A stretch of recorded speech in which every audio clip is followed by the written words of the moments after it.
Advertimos que en este capítulo hay relatos muy fuertes y les recomendamos discreción.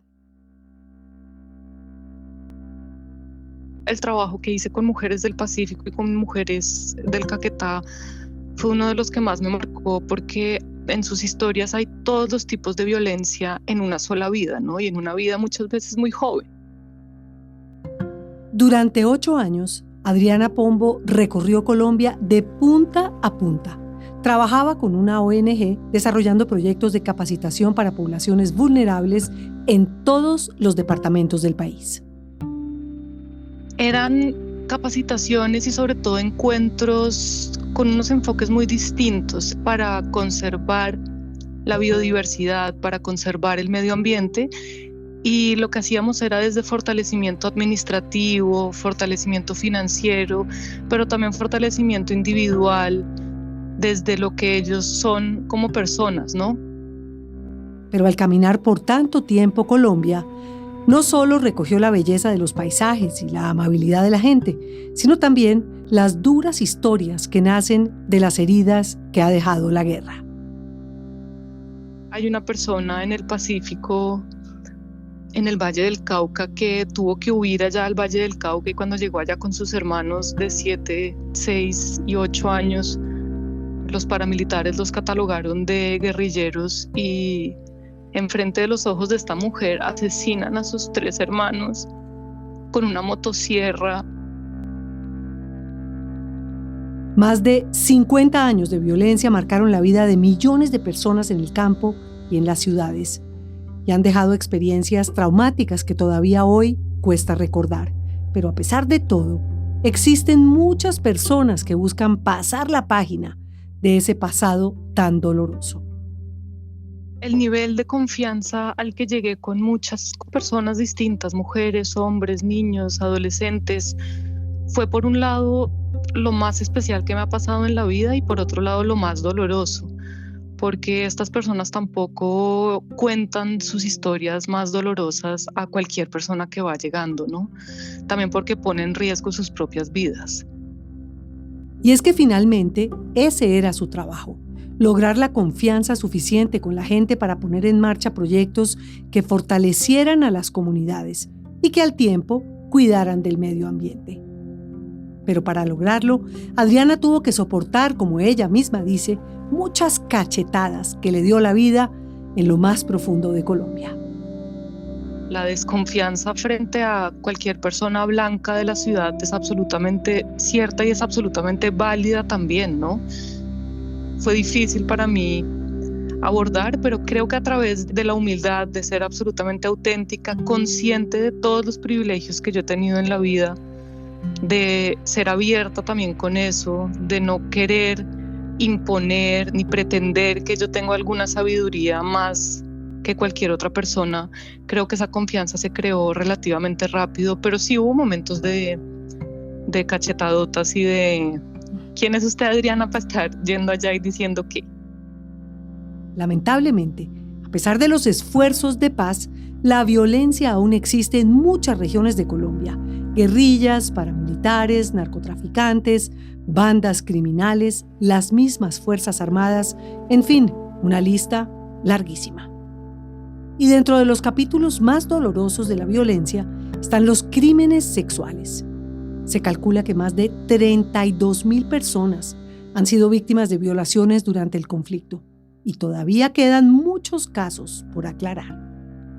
Muchas veces, Adriana escuchó historias terribles sobre abusos y humillaciones sexuales, pero nunca pensó que podría vivir algo así en carne propia. Cualquier persona que ha sido víctima de una violación siente eso, que lo único que queda es el cascarón del cuerpo,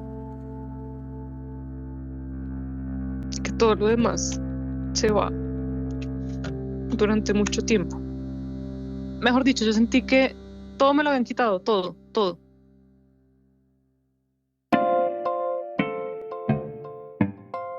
En este episodio hablamos con Adriana Pombo sobre el trauma del estrés postraumático que le generó un abuso sexual del que fue víctima mientras trabajaba en el Pacífico colombiano, pero también sobre cómo ha ido recomponiendo los hilos de su vida después de semejante tragedia. Soy María Elvira Arango y esto es ¡Qué locura!, un podcast sobre salud mental para hablar de lo que no se habla. Este es un lugar seguro.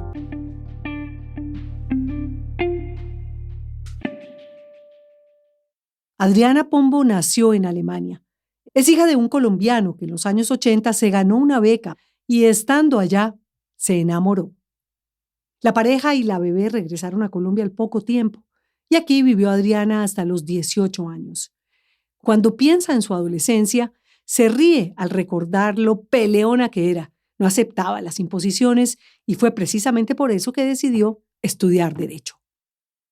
Yo me acuerdo que en el grado creo que a uno le tocaba decir uno que iba a estudiar, era como todos tenían que pasar, era como un reinado, ¿no? Y Adriana Pombo va a estudiar y yo dije que Derecho. Y lo estudié 4 semestres y me aburrí infinitamente. Me daba una jartera impresionante y cambié de carrera. Estudié Ciencias Sociales y Políticas y luego hice una maestría en Antropología y una maestría en Estudios Latinoamericanos.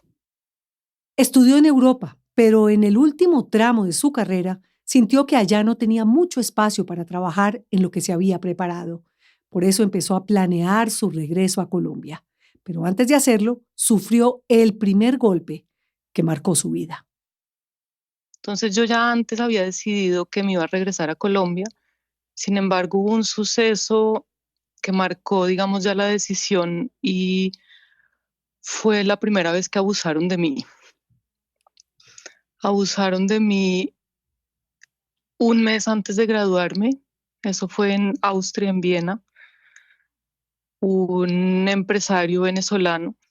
Y en ese momento yo hice la denuncia, alcancé a graduarme. Yo no me acuerdo muy bien cómo, ni siquiera me acuerdo cómo sustenté ni cómo estaba en ese momento, pero pasé todo perfectamente, me gradué con honores y me vine. Siento que estoy en Colombia cuando hablo contigo. Me fui a Colombia, un poco corriendo también. Durante mucho tiempo guardó ese episodio en lo más profundo de su alma. Por eso, cuando hoy habla de lo que ocurrió, hay una nube de confusión en sus palabras, un mecanismo para protegerse del dolor. Pero la emoción de volver a Colombia y poder recorrer el país fue mucho más fuerte. Llegué a una organización que trabaja aún hoy en Colombia en temas de medio ambiente, en zonas rurales y en zonas donde sobre todo el conflicto armado ha dejado y sigue dejando unas huellas muy profundas. Y ahí empecé, digamos, ese camino, uno de los caminos más bonitos y más difíciles de toda mi vida. Y aunque al principio sonaba como un sueño, conocer rincones bellos de Colombia, fue inevitable encontrarse cara a cara con la violencia. Creo que muchas organizaciones no cumplen realmente con el cuidado y los protocolos de alguna forma que sus trabajadores también deberían tener para por lo menos sentirse seguros, ¿no? Yo creo que en los primeros años también un poco de mi ingenuidad o también de mi asombro por todo lo nuevo que estaba conociendo, por el inmenso amor que sentí por mi trabajo, por las personas, eso quedó como a un lado. Y fue gracias a ese inmenso amor por su trabajo que se ganó poco a poco la confianza y el respeto de la gente dentro de las comunidades, llegando al punto incluso de que le contaran sus historias más íntimas y más personales. En el Magdalena Medio hicimos un ejercicio donde cada uno escribió en un papelito qué es eso que quisiera contarle algún día a alguien, pero hoy no quisiera contárselo, pero algún día tal vez o antes de morirse. Y me pidieron que los leyera yo en privado y me dijeron, Mona, y después haga con eso su magia que usted sabe hacerlo. Y al leer esos papelitos había uno de una persona que había sido parte del ejército y él contando cómo él asesinó a niños para que fueran falsos positivos y con un dolor y con un llanto. Y en ese momento yo dije, pucha, no hay manera de entender este conflicto armado sino en millones de décadas. Esa historia tan dura fue directo a un espacio al que Adriana llamó la cajita de los recuerdos, un recipiente de papel donde este hombre y todas las personas que se animaron a escribir eso que no se habían atrevido a hablar, depositaron sus secretos. Y aunque para ella fuera muy doloroso leerlas, se sentía también motivada a seguir trabajando de la mano de estas personas para ayudarlas a dar un paso adelante en sus vidas. Lo que no se imaginaba era que esa cajita de los recuerdos pronto iba a guardar también su propia historia. La vida, para Adriana, se partió en dos en el Bajo Baudó, un municipio de Chocó sobre la costa pacífica colombiana. No era la primera vez que iba a esa zona, pero en esa ocasión el viaje había comenzado con un muy mal presentimiento. Yo esa vez viajé con un hombre blanco que representaba a la organización que nos financiaba ese proyecto, una organización internacional, y esa persona decidió llevar a ese viaje un guardaespaldas. Yo desde el momento en el que me metí en esa avioneta de 3 personas que lo lleva a uno allá, me sentí muy incómoda porque no quería viajar con alguien que llevara a alguien armado, ¿no? A un lugar donde ya todo está armado. Yo pensando hoy debía haberme regresado o algo, pero no lo hice. La gente apenas uno llega, pues obviamente lo miran a uno, ya a mí me conocían muchos, entonces no era tan grave, pero pues obviamente uno resalta, aunque uno no quiera resaltar. Pero este señor con su guardaespaldas pues fue un calibre un poco más alto de llamar la atención innecesariamente. Hoy se reprocha no haber seguido esa voz en su interior que le decía que debía regresar, porque llegar a una zona roja con un extraño que además estaba armado puso en alerta a los criminales. Adriana llegó hasta un hostal donde planeaba quedarse los días que durara el trabajo, pero justo fue la primera noche cuando comenzó la pesadilla. En esa noche yo estaba durmiendo debajo del, siempre tenía un toldillo que se volvió además como mi compañía siempre. Y entraron a mi cuarto 2 personas, me taparon la boca, me amarraron las manos y los pies, me sacaron a la playa a una chalupa que había, me metieron ahí, no sé cuánto tiempo estuvimos andando hasta que paramos, me botaron en un árbol y me amarraron al árbol. Y lo primero fueron muchas preguntas y permanentemente las mismas, con mucha información que para mí era absurdo que supieran. Cosas Emilia, muy personales sobre mi familia, sobre mis primas, también sobre las personas que trabajaban en la organización para la que yo trabajaba, que se habían vuelto de una u otra forma también mis amigas. Y me preguntaban siempre lo mismo, siempre lo mismo, siempre lo mismo. ¿Qué está haciendo acá? ¿Para quién trabaja? ¿De dónde tienen la plata? ¿Para quién trabaja? ¿De dónde tiene la plata? ya. Su hermano Lorenzo, ¿por qué está en Alemania? Y la retahíla no paraba, no paraba. Es muy difícil para ella recordar lo que ocurrió a continuación. Por eso su relato contiene los silencios en los que busca fuerzas para poner en palabras el horror. Me empezaron a desamarrar y me dijeron saludos de XY persona, un comandante alto de los paramilitares que en este momento ya está en la cárcel. Y las 4 personas, en la lancha había otras 2 personas esperando. Las 4 personas, una después de la otra, abusaron de mí, me violaron.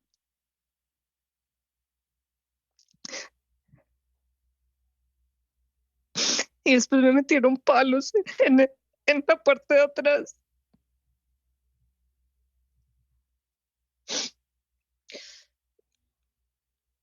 Yo creo que en algún momento me desmayé del dolor. Estaba sangrando muchísimo.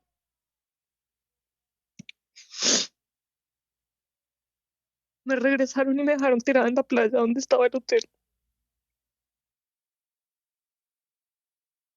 Esa noche, en esa playa del Bajo Baudó, quedó sepultada una parte de Adriana. Había quedado en esa frontera extraña que separa la vida de la muerte y pensó que no tendría fuerzas para sobrevivir. Pero en algún momento se levantó y consiguió llegar hasta la habitación del hostal. El otro día sigo trabajando. A la organización nunca le digo nada, tenía mucho miedo también por toda la información que tenían de otras personas y del alcance eventualmente que tenían, pues sus amenazas de que yo no podía contarle a nadie lo que había pasado. Y ese recuerdo también lo cerré y lo sellé en algún lugar en la cabeza durante otro gran tiempo. Hasta esa famosa cajita de los recuerdos donde ya creo que mi mente y mi cuerpo no pudieron más con muchas cosas.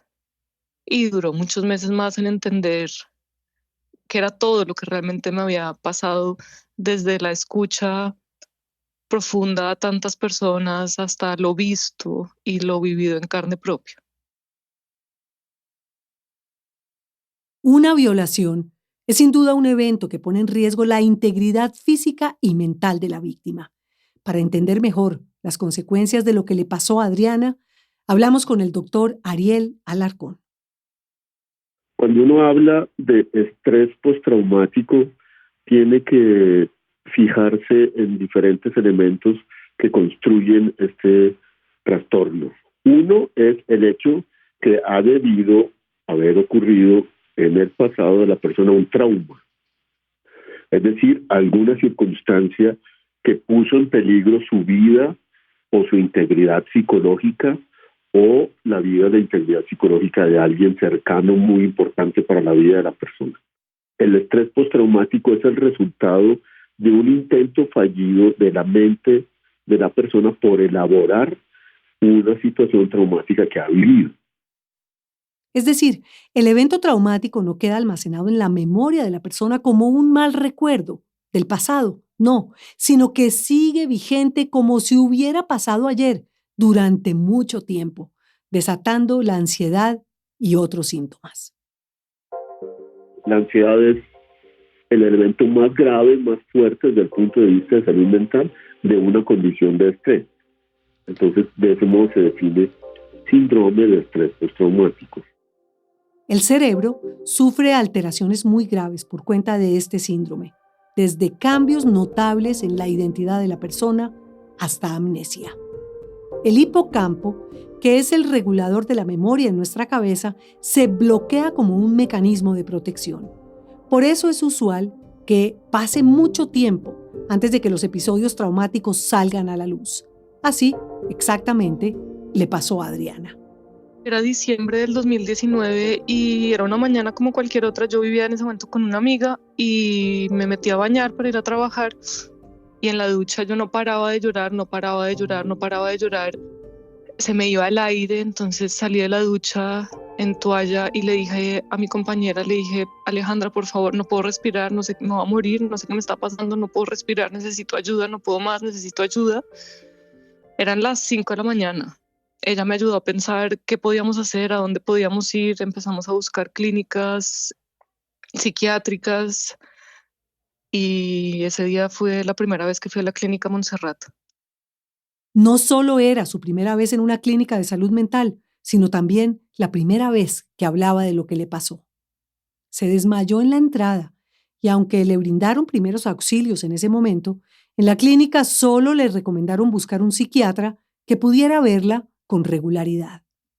En ese momento empezó otro camino difícil, esta vez en búsqueda de la atención adecuada para que le ayudaran con ese trauma que estaba haciendo añicos su vida. Tengo un círculo de mi familia escogida de amigos absolutamente maravillosa que yo no sé qué habría hecho sin ellos. Me ayudaron en ese momento a buscar, por ejemplo, psicólogos y psiquiatras que fueran cubiertos por mi EPS. Hacer las llamadas a todos los psicólogos y psiquiatras para pedir citas, porque también es muy difícil conseguir una cita.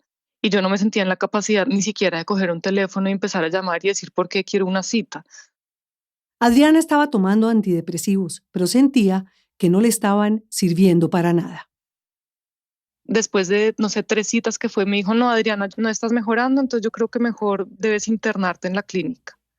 Y yo dije, pero qué sé, ¿cómo así?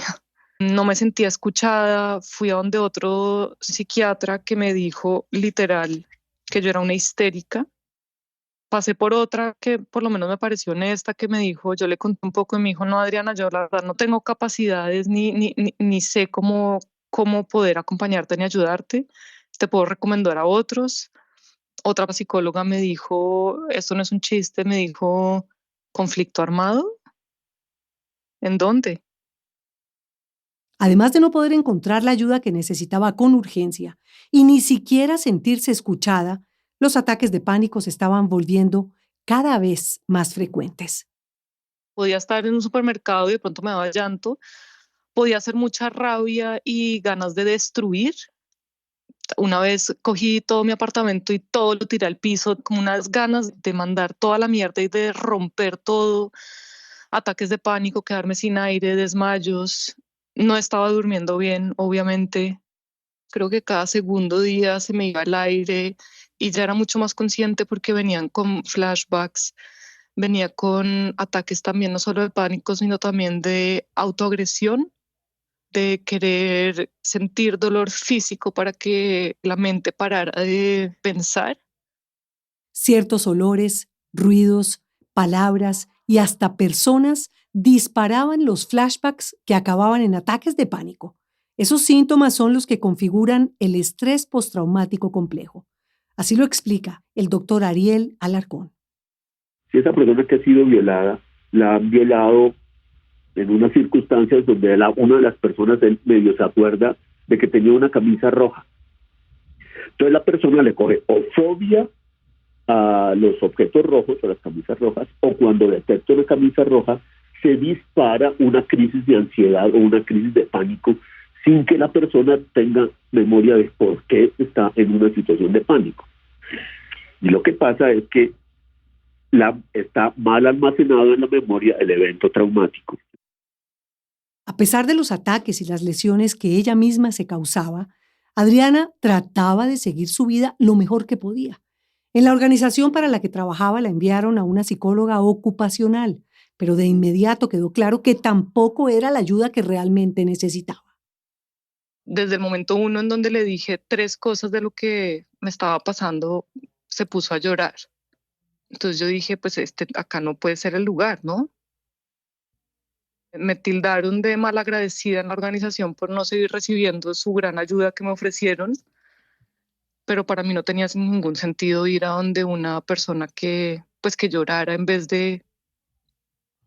Y me parecía muy, muy querida y muy buena gente, pero a mí no me estaba sirviendo que un profesional llorara. Y ese ambiente de tensión con las personas de su trabajo acabó en uno de los momentos más críticos de su historia. Me sentí muy sola porque no solo era el trabajo que yo había hecho durante tantos años, sino también las relaciones de amistad que se habían creado. Hubo cero cuidado, cero prevención. Yo muchas veces dije, tenemos que hacer unos protocolos de riesgo socioemocionales.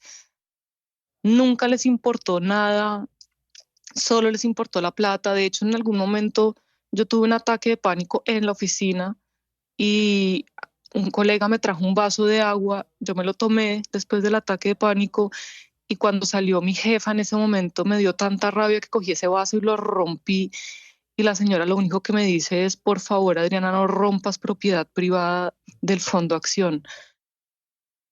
Ese vaso literalmente fue la gota que derramó la copa. Hacía un tiempo que venía pidiéndole a la empresa una licencia para tomarse un respiro y buscar con calma la ayuda profesional que tanto necesitaba, pero se la negaron siempre.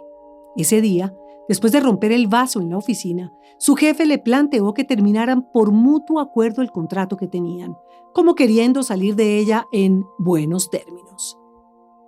Le dije que cómo se le ocurría ofrecerme ningún mutuo acuerdo de nada. Yo estoy jodida por todo lo que entregué acá y tú me estás ofreciendo una hijo de puta terminación de contrato por mutuo acuerdo. Primero, yo no estaba pidiendo nada raro, yo no estaba ni siquiera demandando. Estaba diciendo, dame una licencia. Y ahí me di cuenta que lastimosamente todo es, hasta ahí todo es plata, ¿no? Finalmente es una persona que se vuelve impredecible para el sistema.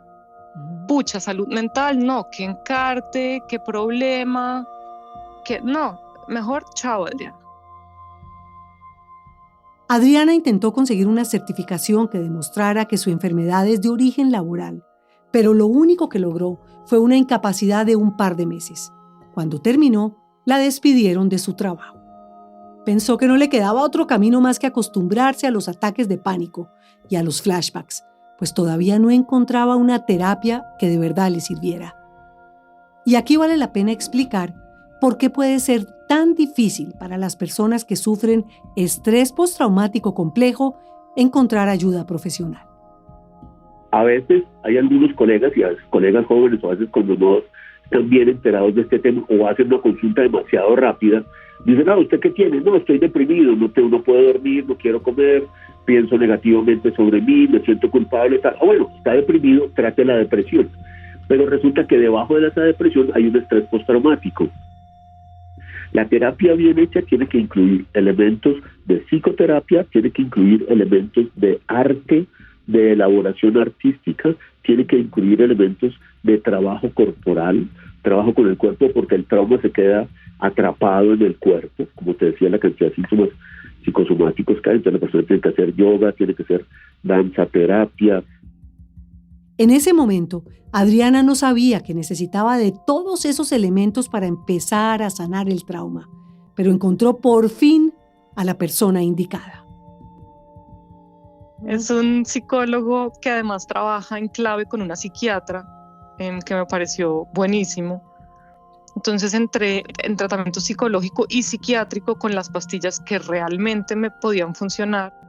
Yo lo conocí, me pareció muy pilo y me escuchó profundamente y me dijo, usted ahorita es como una bolita de cristal y vamos a hacer todo con un cuidado, como si fueran hilitos chiquiticos que hay que empezar a tejer lentamente y suavecito. Y lo primero era descansar bien, darle una pausa al cuerpo y a la mente que llevaban ya mucho tiempo con un ritmo agotador. Pues podemos hablar del clima, de los pájaros, pero no vamos a hablar de absolutamente nada. Cuando usted me diga, he dormido una semana bien, empezamos con esos hilitos delgaditos, delgaditos, delgaditos. Y así fue, y son ya 4 años, ¿no? De hilitos delgaditos. Desenmarañar poco a poco esos hilitos le costó muchísimo, pero la terapia empezó a funcionar. Por eso se animó después de algunos meses a contar su historia en la Comisión de la Verdad. La Comisión de la Verdad nació después de los acuerdos de paz con las FARC y reunió miles de testimonios sobre el conflicto armado en el país, porque buscaban explicar la violencia que asoló a Colombia durante más de medio siglo. Y en un momento ya dije, listo, necesito ir a Alemania a visitar a mi mamá y a mi hermano, que también estaba acá, y me vine de vacaciones como a respirar, otra vez, consciente del grandísimo privilegio que tengo de poder hacerlo. Me vine acá y 2 días antes del viaje de regreso me llamaron a mi celular diciéndome que ellos sabían el testimonio que yo había entregado en la Comisión de la Verdad. Ellos, como dice Adriana, eran los paramilitares. Esa llamada disparó nuevamente todos sus temores y le advirtieron que, si decidía regresar, debía atenerse a las consecuencias. El pavor de eso me paralizó de tal forma que yo lo único que hice fue cogí mi celular, no, de hecho mi amiga que me iba a llevar al aeropuerto cogió el celular, llamó a mi esposo y le dijo, Nicolás, tiene que traer al perro de Adriana ya. No me importaba si él venía o no, pero mi perro. Y sí, tomé esa decisión un poco forzada, también denuncié acá ante las autoridades, sin embargo, pues es muy difícil, ¿no? Y claro, fue muy difícil, no solo porque le costara trabajo denunciar lo que ocurrió, sino porque la respuesta de la embajada en Berlín a su petición de registrarse como víctima del conflicto armado fue muy desalentadora. Y la embajada me dijo que, que la fecha para eso ya se había vencido. Sí, parece un mal Y yo chiste. les dije, ¿cómo así? ¿Es que el conflicto se venció o qué? Ya, se acabó. sea, ya no hay, o sea, hasta el 15 de agosto uno podía y después ya no, ¿por qué? Porque Sí. ¿cómo así? Me dio más rabia y dije, no puede ser que por ningún lado nadie me reconozca nada, ¿no? Ni la EPS, ni el trabajo, ni la embajada, ni nadie. Así comenzó el exilio repentino de Adriana, pero en medio de la incertidumbre y el miedo, siguió adelante con su recuperación. Creo que a partir de ahí realmente pude hacerme cargo de sanar mi enfermedad. Sanar eso que después de 2 meses de tratamiento el psicólogo me dijo, tengo un diagnóstico, es trastorno por estrés postraumático, esto significa esto, esto y esto, que además fue terrible porque él me dijo, usted tiene claro, Adriana, que usted no puede volver a trabajar en lo que usted trabaja. Y yo le decía, ¿cómo así? Me dice, no, Adriana, usted tiene que mentalizarse que usted no puede volver a hacer lo que hizo, porque puede que se vaya a sentir mejor algún día, ¿no? Puede que los síntomas bajen, pero siempre va a ser un disparador. Y para mí esa fue la tragedia más grande, tener que aceptar que no podía volver a trabajar en lo que a mí me apasiona aún. Y esa es solo una de las cosas que ha aprendido a aceptar en su nueva vida, porque aunque el dolor sea inmenso, es el camino para encontrar la paz que tanto necesita. La otra gran lección es soltarle la mano al pasado. Y según Adriana, eso le ha costado más que cualquier otra cosa. Creo que he aprendido lentamente a rendirme frente al pasado. No puedo hacer nada. Él está ahí está. Y a veces llega y me traga y a veces puedo charlar con él también tranquilamente, puedo tener conversaciones. A veces está en silencio, que también es agradable.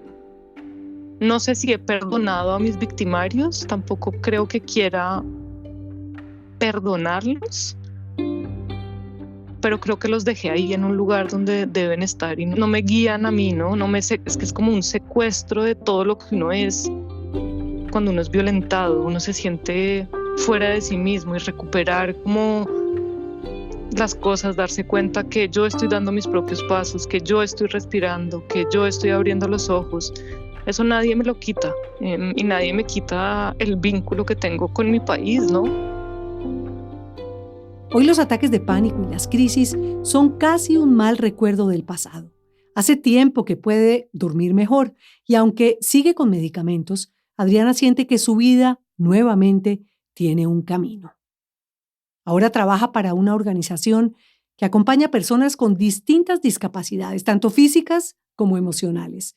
De ellos también ha aprendido incontables lecciones, sobre todo el agradecimiento a quienes le tendieron la mano durante el infierno que vivió. La gente aún acá me pregunta, ¿pero tu corazón dónde está? Y mi corazón está allá. Estuve enterrado mucho tiempo ahí en ese lugar, pero yo creo que ya salió y los lazos de amistad con tantas comunidades siguen, las llamadas telefónicas siguen, los WhatsApp siguen. Es muy difícil. Yo siento mucha compasión con Colombia y con las personas que están ahí, mucha. Y quisiera que algún día todos tuvieran el privilegio de poder darse cuenta que no están bien para poder sanar. Pero muchas personas no tienen esa posibilidad, porque primero hay que sobrevivir antes de vivir.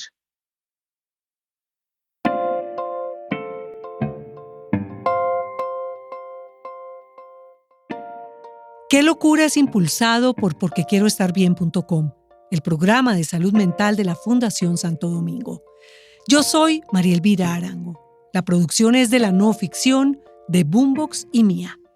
Este guión fue escrito por Juan Camilo Hernández Meléndez y editado por Miguel Reyes.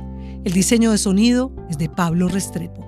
La ilustración de la portada es de Isabela Soto Vallejo. Gracias por apoyar este proyecto también a TQ y su marca MK, medicamentos totalmente confiables. Recuerde que hablar nos hace bien. Consulte e infórmese sobre salud mental en www.porquequieroestarbien.com, el programa que acompaña a miles de personas.